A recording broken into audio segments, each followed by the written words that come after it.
Hello everyone, this is Mikey Garcia. Yo, it's your boy, the odd guy himself, Malik King Scott. Hi, I'm Charlie Edwards. This is Fast Eddie Chambers, and you're listening to the BoxHard Podcast with my main man, Joey Coastman. Hello everybody and welcome to the 6th episode of the BoxHard Podcast. I'm your host, Joey Coastman. I'm joined today by Ayaz Sumra. Ayaz, how you doing? I'm good, Joey. How are you? Very good, very good. I just want to say before we get into this show, we're having a lot more views every time we do a show. So I'm very, very thankful. I can speak on behalf of me and Ayaz here at the BoxHard Podcast. We're very thankful for all the newcomers, all the people that are now listening to the show. Please tune in every week. It'll get exciting and more exciting all the time. Okay, we're going to roll into this show. This show is called The Review and Preview. We're going to roll straight into the review side of the show.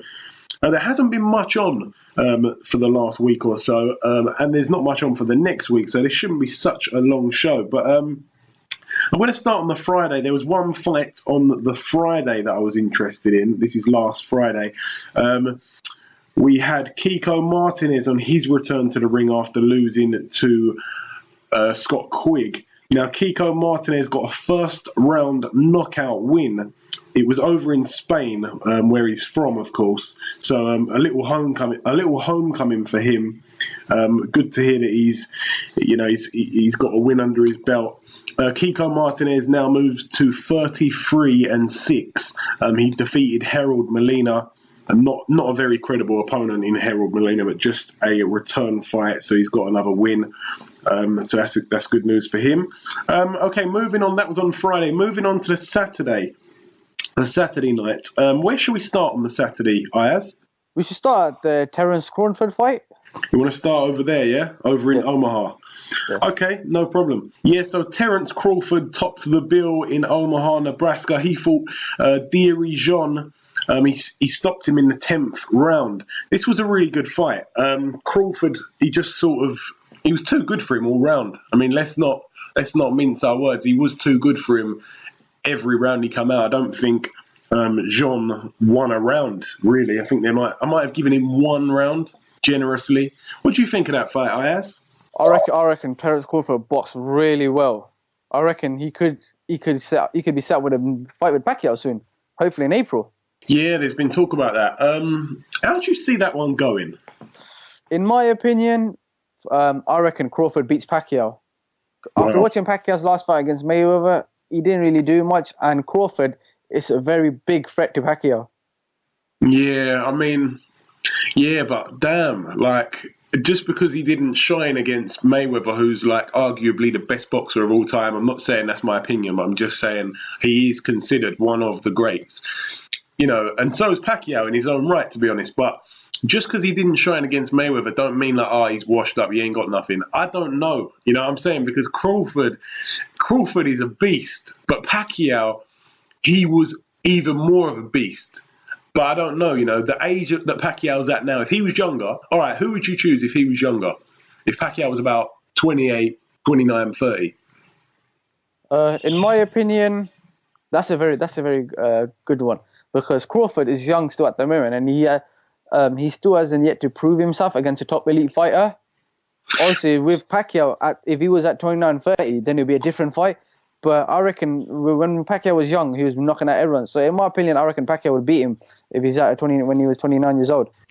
Yeah, I think so. I think Pacquiao beat him, but now it would be such a cracking fight. It's gonna be crazy because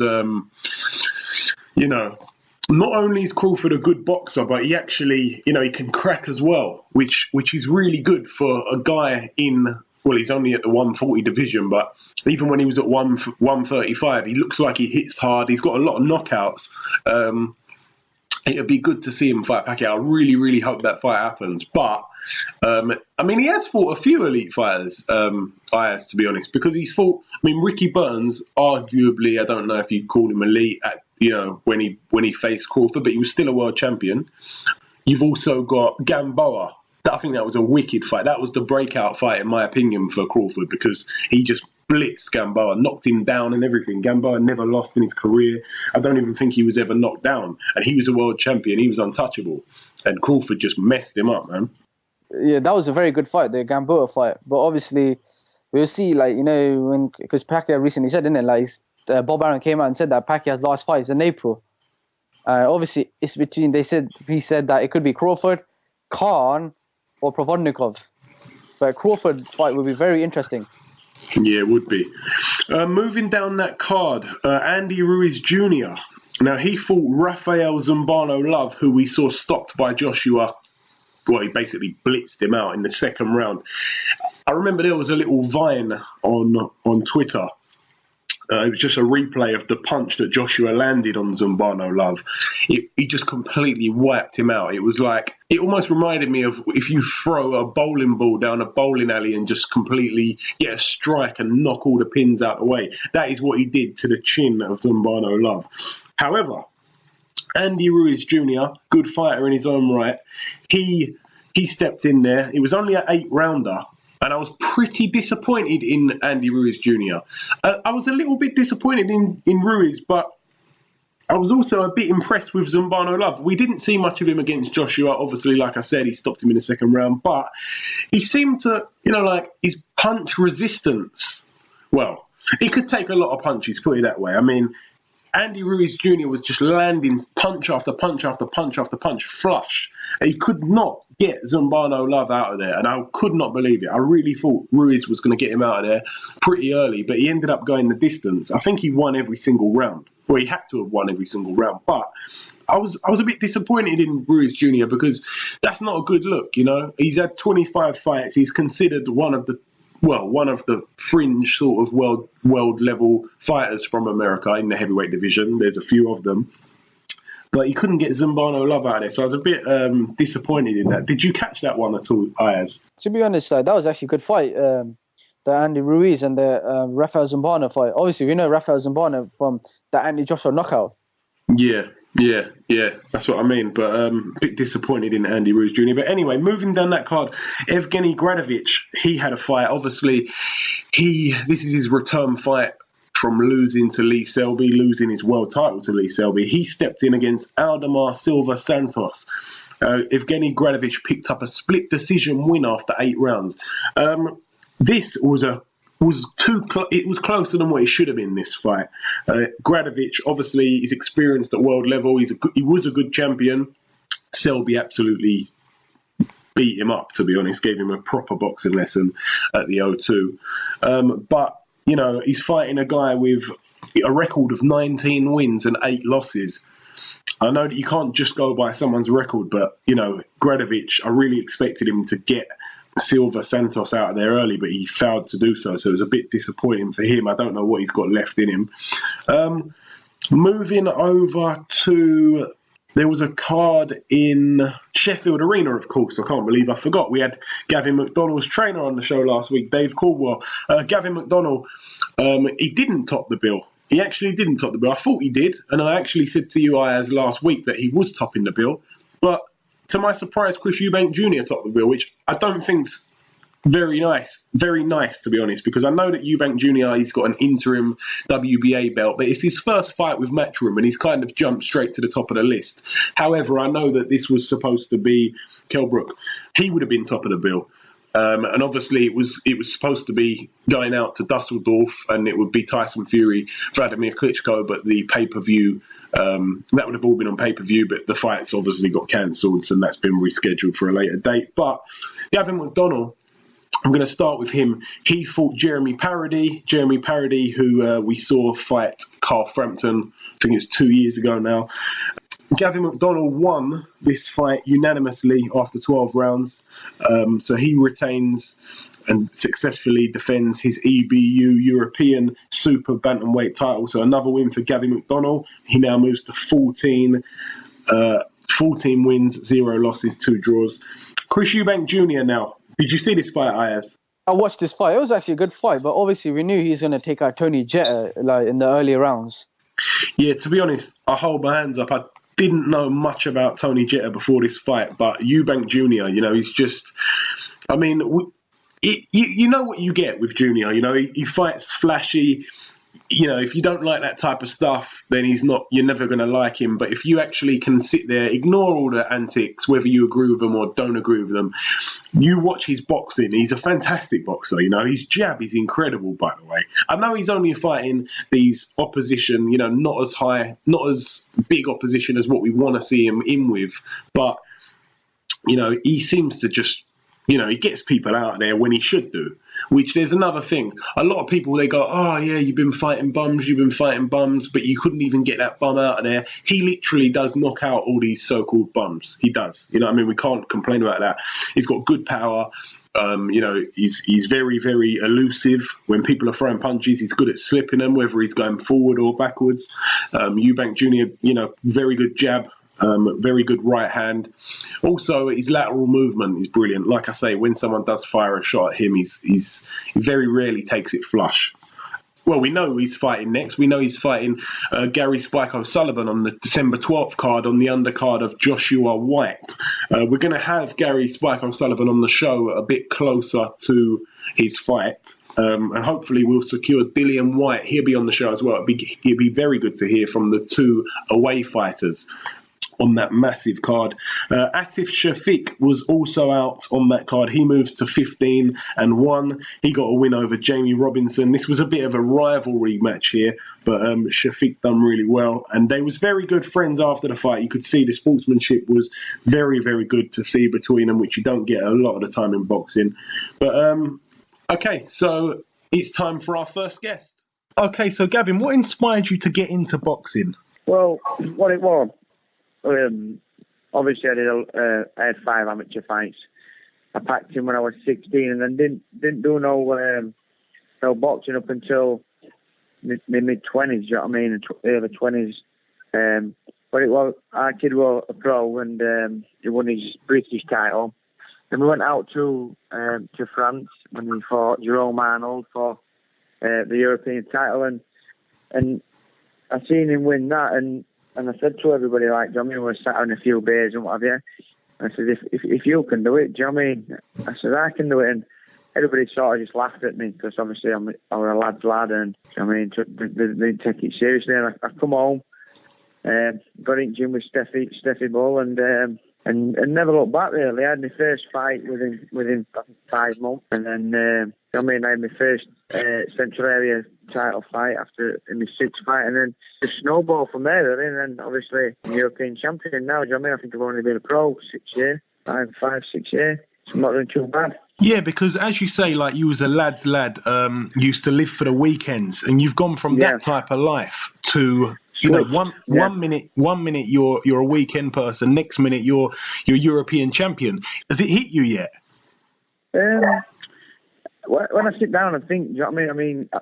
Where my life will win, it's not that I was a bad lad or out like that, do you know what I mean? But I won't really win in nowhere, do you know what I mean? I always thought, do you know what I mean, working 9 to 5 would never really have had, no. And obviously, I'm glad I put the gloves back on because, in theory, I genuinely believe I'm going to be a world champion, and obviously you get paid well. I've seen my brother, he's getting good paydays, and it changes your life. And if I never really laced them back up, do you know what I mean, put the gloves back on, I probably would have just been in a 9 to 5 job, do you know what I mean, and had to work a lot harder than probably what I would in my short career, do you know what I mean? So yeah, I'm glad, do you know what I mean, that I put them on and switched my life on, because it's took a lot of dedication, you know what I mean. I've literally switched my life upside down. It's no other way now, do you know what I mean? Obviously, it's a long time ago since I was that person, you know what I mean? So now it's all that I know.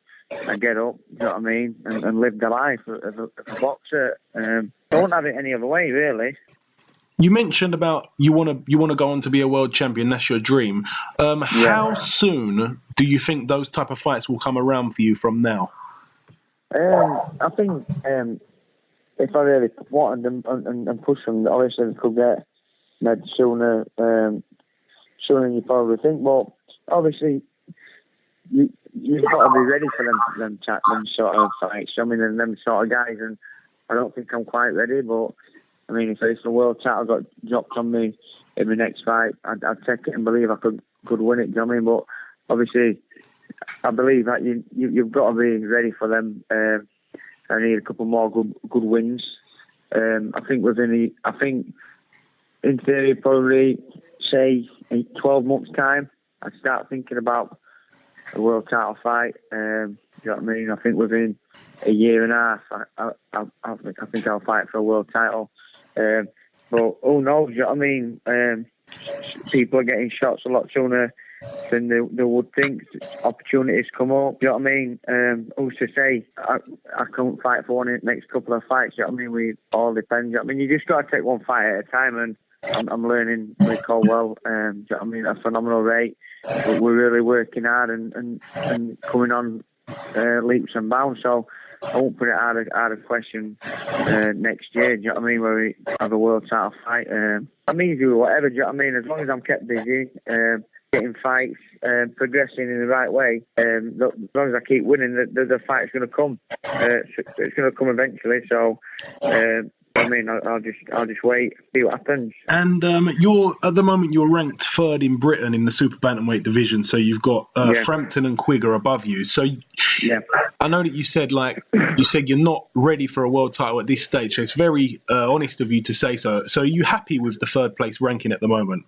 I'd say that's how it is. I mean, guys have been in the game longer. They're both world champions. You know what I mean? Rightly so, they're above me in rankings. Obviously, it's up to me to chase them down, and they won't be looking back at likes of me. Do you know what I mean? So it's up to me to get myself in positions to fight for their titles. Do you know what I mean? And like I said before, I'm willing to earn my shot. I mean, I won't be out calling fighters out and trying to get my shot that way. I'll happily go that route. You know what I mean? Have my fights, have my eliminators, and earn my shot. And I generally believe when I do get a shot, do you know what I mean? I'll win the world title and keep it. What is your prediction on the Frampton Quigg fight if that was to take place? How do you see that going, Gavin? I mean, it's an hard one. I'm forever changing my mind because they both impressed me. Like each time, and I think on the last both performances, I think Quigg sort of just impressed me a little bit more than Frampton. So, probably as it stands, I probably just, well, not really, you know what I mean? Because it's just been one of them where 1 minute it's one, next it's next. They both can win, they both could knock the other one out, and they're both capable of beating the one on points, do you know what I mean? I think Frampton's probably got a little bit more boxing skill than Quigg. You know what I mean? Both heavy-handed. So I don't know. You know what I mean? It's going to be an interesting one. I won't like to put my money on, we're going to win it. You know what I mean? So I don't know. Either. You know what I mean? Can't really pick it. Who would you say? Putting me on the spot now. Well, I don't know. You know, it is one of them ones. I mean, I thought Frampton for quite a while, but like you say, on their last performances, Quigg dispatched of Kiko Martinez. I think he might just have edged his nose in front. Yeah. For me, do you know what I mean? Just on there because how he took Kiko out. I mean, you know what I mean? He's no mug, is he? And obviously Frampton stopped him and then beat him on points, but Quigg just took him out in 2 rounds. You know what I mean? That was a bit of a shock and a big statement, really, in my opinion. And I think that's probably why, maybe just a nose in front, maybe. Yeah. I'd say. Obviously, because Frampton he did well in his fight, but didn't shine. Do you know what I mean? I think Quigg just took the shine on, do you know what I mean, on his fight. So I don't know. Do you know what I mean? It's a good fight. They're both as good. They're both up there. Do you know what I mean? Quality fighters. So won't be surprised if either one, whoever won it. Do you know what I mean? If they knocked one out, or do you know what I mean? It's a good fight. I'm glad it's happening as well. Been waiting that long, haven't we? Do you know what I mean? We just want to know who's number one, don't we? Yeah, we certainly do. No one can ever say just one thing about that. They can never say, whenever you ask them, they can never say, oh, Quigg or Frampton. They've always got to go on and say so much. Well, that just to show you, all my mates when we talk about it, the switch all the time. It's literally like normally you have a fight and you always like Mayweather Pacquiao. You're either a Mayweather or a Pacquiao, and we have this discussion and they always stick with the same one. You know what I mean? I had a couple of mates always Pacquiao. Nah, this, and a few of us were Mayweather. And we're like, no, we always argue. But I think with Quick Frampton, they're all just switching all the time. You know what I mean? It's always like they're like getting pressed every time. You know what I mean? So it probably is really the closest 50-50 fight there probably has been. You know what I mean? In recent time, I'd say. Yeah, I couldn't disagree with that. Now you've only boxed in the UK so far in your career, mainly in Doncaster, obviously. Your brother's been away. Jamie's he's fought abroad 3 times. Obviously, when he won the European title in France, and then his 2 last fights against Kameda in USA. How would you feel about boxing abroad?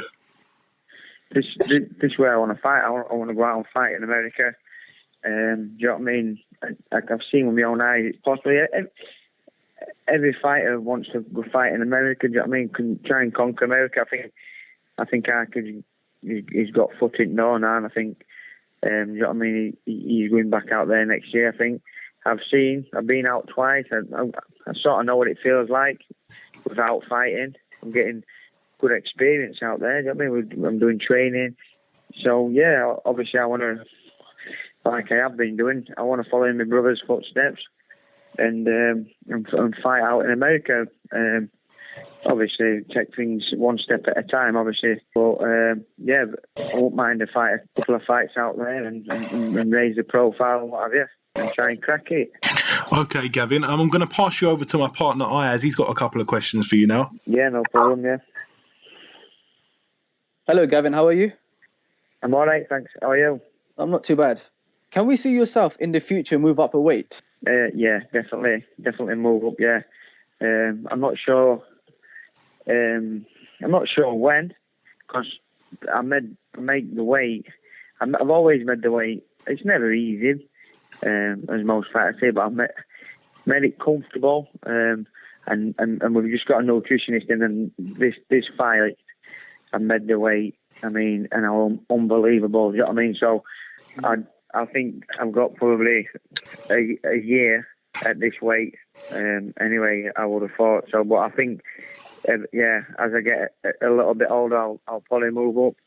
Do you know what I mean? I'm big for weight anyway, and I'm probably big for featherweight. So I'll probably go up maybe a weight. Who knows? Maybe a weight or 2 in time. You sparred your brother, Jamie. Who got the better hand, you or your brother?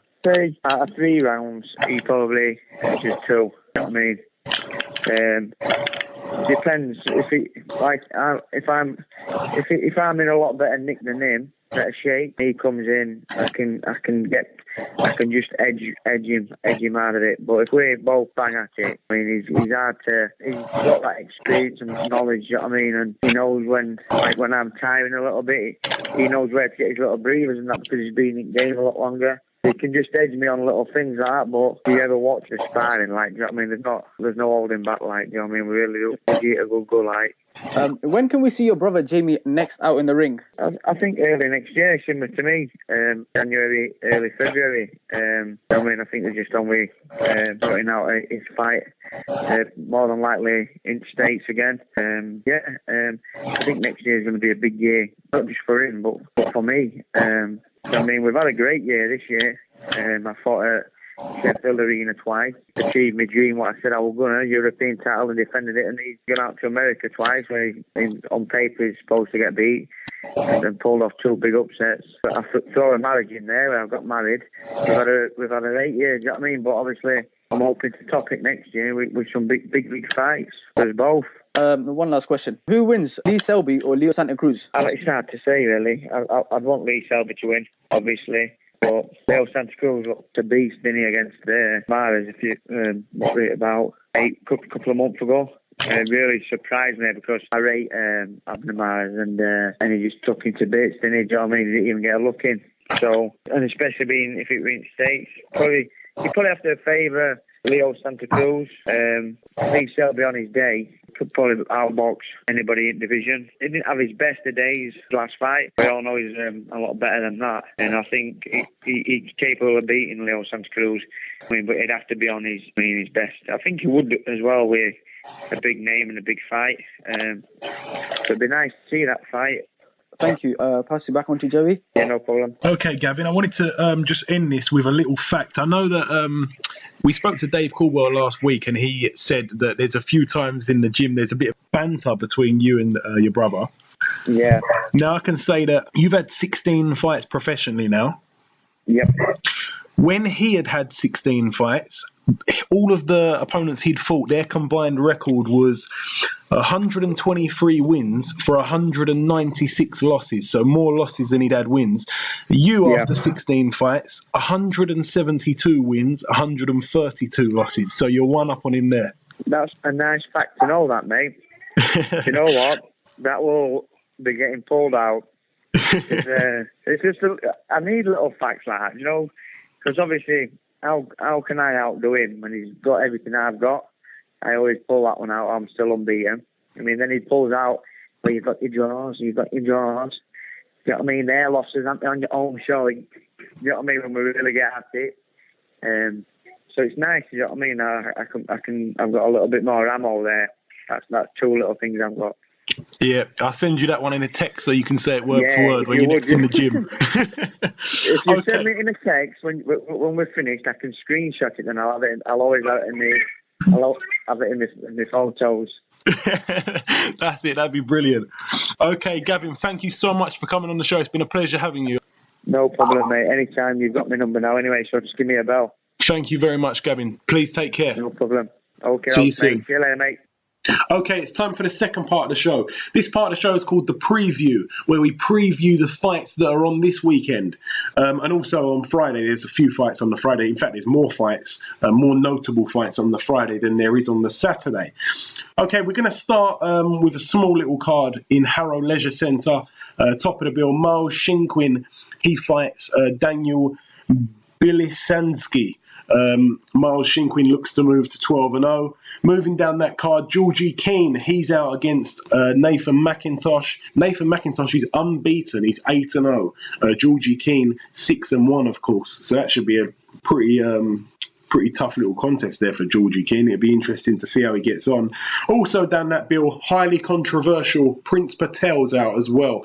His opponent hasn't been announced as of yet, but he's looking to move to 3-0. That's it for that card. Also on the Friday night, he makes his debut in Newport, Wales. Andrew Selby, obviously the brother of Lee Selby, world champion. Andrew Selby, who was a fantastic amateur, he's out against Haji Juma. Again, this is just his debut. Haji Juma's got a record of 15 wins, 7 losses and 5 draws. It will be interesting to see how Andrew Selby gets on in his first professional fight, so that'll be good. Moving over to Orlando, Florida, USA. Top of the bill over there, Tony Thompson fights Malik Scott. Tony Thompson, 40 wins, 5 losses, fights Malik Scott, 37 wins, 2 losses and 1 draw. So 77 wins between these two guys. This is obviously a heavyweight. It's only a 10-rounder. But this is a PBC card. It will be very good to see this fight. Hopefully, they're going to show it on some sort of TV. I'm not sure what's going to happen with it, but I'd love to see this fight. This would be really good. Malik Scott's a good friend of mine personally. Tony Thompson, we've seen him upset the likes of David Price. Who's the Cuban he beat as well? Solis. He beat Solis. So he's quite old, but he's a very crafty veteran. Obviously, he's a southpaw. He lost to Klitschko, which everyone does when they get to that level at the moment. But Malik Scott, he's only got 2 losses, 1 to Derek Chisora. I was actually at that fight. That was in Wembley Arena, and he knocked Malik Scott down. Malik Scott was winning every round, and he knocked him down with a shot to the temple, and Malik Scott got up at the count of 9, and the referee waved it off. It was very, very strange, and very, very disappointing for anyone who was at the venue. Malik Scott's other loss was a first round knockout he got knocked out in the first round against Deontay Wilder. I think that was on the undercard, if I remember correctly. I'm not looking. I think this was on the undercard of the Danny Garcia Mauricio Herrera card in Puerto Rico. Are you interested in that fight, Ayaz?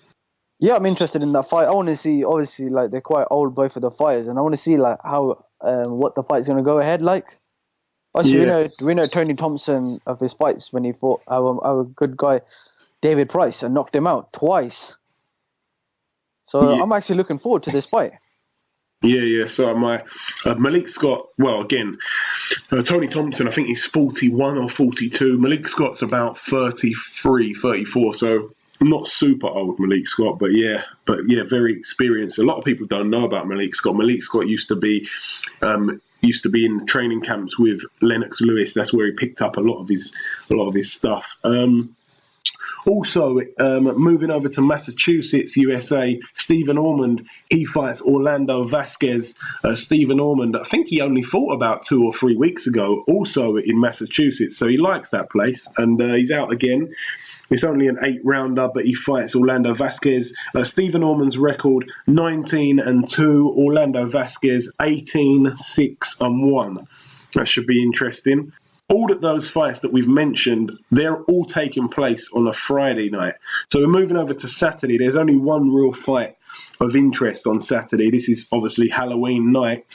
It's a fight in Houston, Texas, USA. Jamel Charlo, he fights Joaquim Alcine.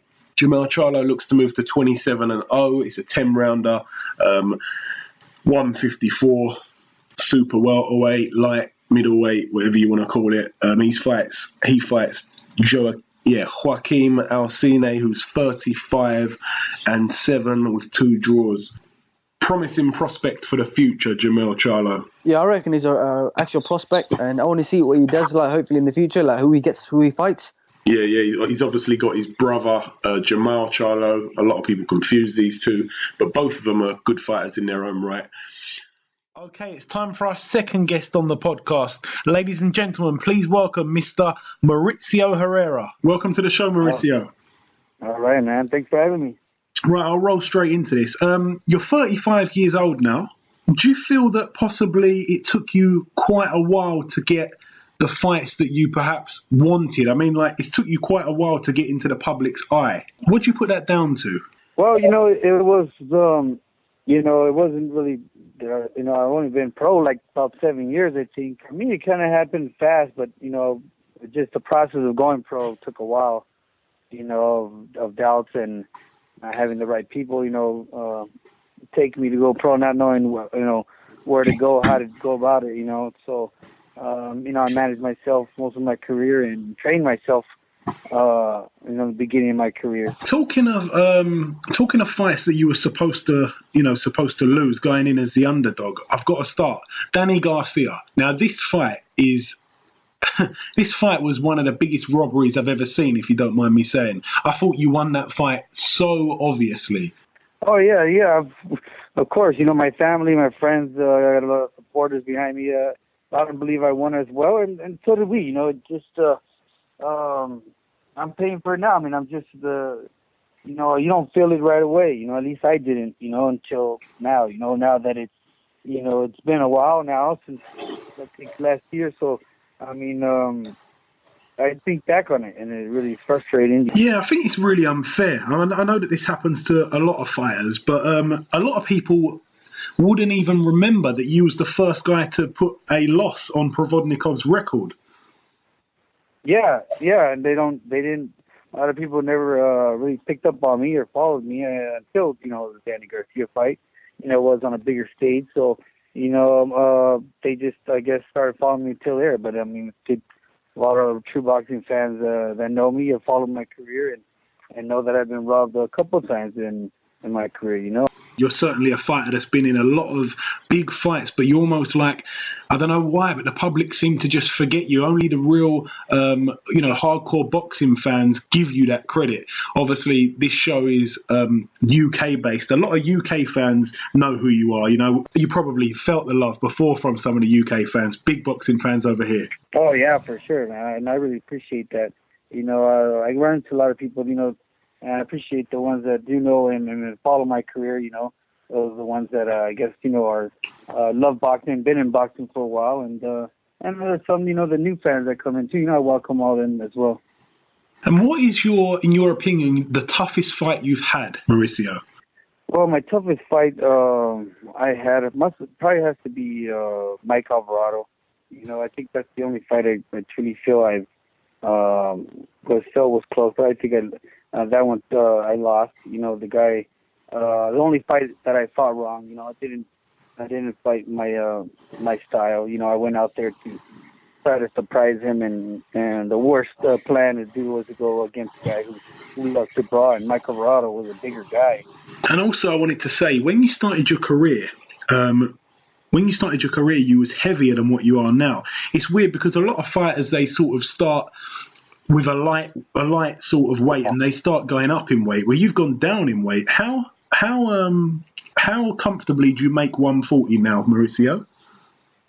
It's a struggle. It's tough, but I mean, I'm 35. I mean, there's a lot of fighters that are, older, and they say they can't make the weight. But I think, it's just discipline. They can make the weight. It's just they get lazier. They got money in their pockets. They fought some good fights, and then they can relax a little and jump in weight. Now that Danny Garcia's moved up to 140, it's sort of, the division's kind of wide open. Is there anyone in the 140 class at the moment that you're gunning for? Anyone in particular? Yeah, we were looking to fight Lucas Matisse before, he got the loss with the stall. So, Golden Boy had told me, that changes things now. Of course, he lost, and he'll be out for a while. So, that was the fight we were supposed to get by early next year, So, at the moment, I was, I had mentioned to them that I'm willing to fight anybody. Okay, so basically, you're prepared to basically fight anyone from 140 up to 147. Yeah, exactly. Mauricio, thank you very much for answering a few of our questions. It's been a pleasure to have you on the show. Oh, no problem. Thank you guys for having me. And anyone who hasn't watched anything of Mauricio Herrera, you definitely need to get onto YouTube and watch him, because this guy is one of the most underrated fighters in world boxing today. Thank you very much for coming on the show, Herrera. Please take care and good luck in the future. We'll speak soon. Okay, no problem. Thanks a lot. Unfortunately, that's all we've got time for on the 5th episode of the BoxHard Podcast. This week, we interviewed Gavin McDonnell and Mauricio Herrera. What a mix. I bet there's no other show that gets those two on in the same show. I hope you enjoyed this week's show. We're trying to get 2 guests on per show now. We do 1 show a week. We want 2 guests a week. So if there's anyone who you want us to interview, please get in touch with us at BoxHard Podcast on Twitter. Any shout outs, just get in touch. Any questions you want asked to particular people, just get in touch. Please come back next week. We love the support. Keep it coming. We're very grateful. Thank you very much, and we hope to see you next week.